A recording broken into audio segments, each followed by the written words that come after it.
Mais retenons seulement cette pensée. Seulement une pensée. De savoir, c'est une chose. Quelle est la chose la plus importante?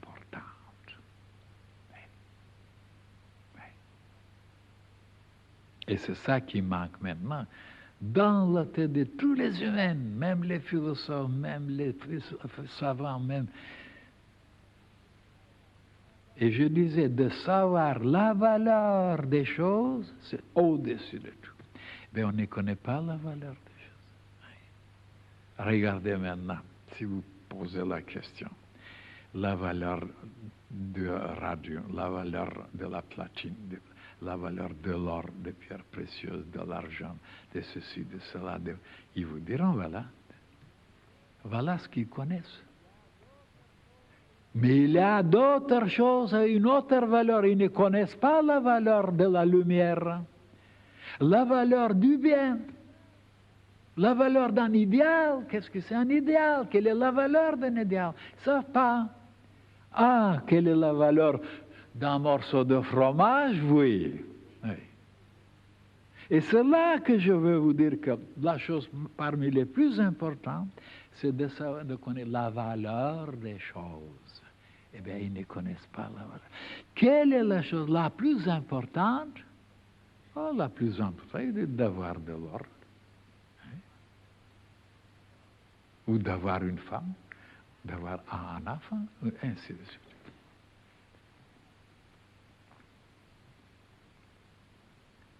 Eh bien, d'après moi, la chose la plus importante, c'est de savoir la chose qui peut nous donner ces trois choses-là.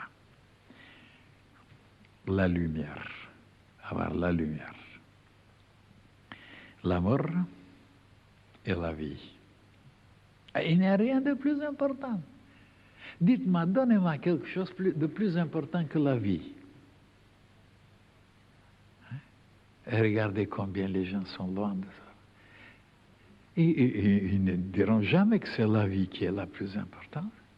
C'est l'or, c'est le côté économique, c'est le côté politique, c'est le côté... Hein? Mais la vie, la vie, la vie. Et quelle vie? Ben, la vie.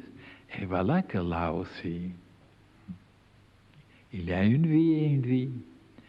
Hein? Il y a des quantités d'espèces de vie, de degrés de vie.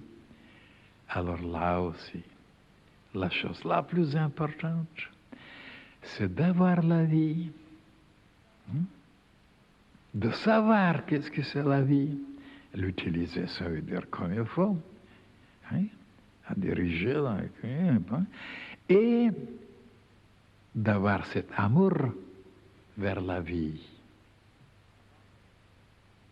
Mais pas la vie de vivre comme les animaux, la vie éternelle, la vie immense, la vie illimitée, c'est cet amour pour cette vie immense, de savoir, de le connaître et de vivre ça. Ben, il n'y a pas d'autre chose plus importante que ça. Et c'est ça qu'on apprend dans l'enseignement. Comment vivre, voilà.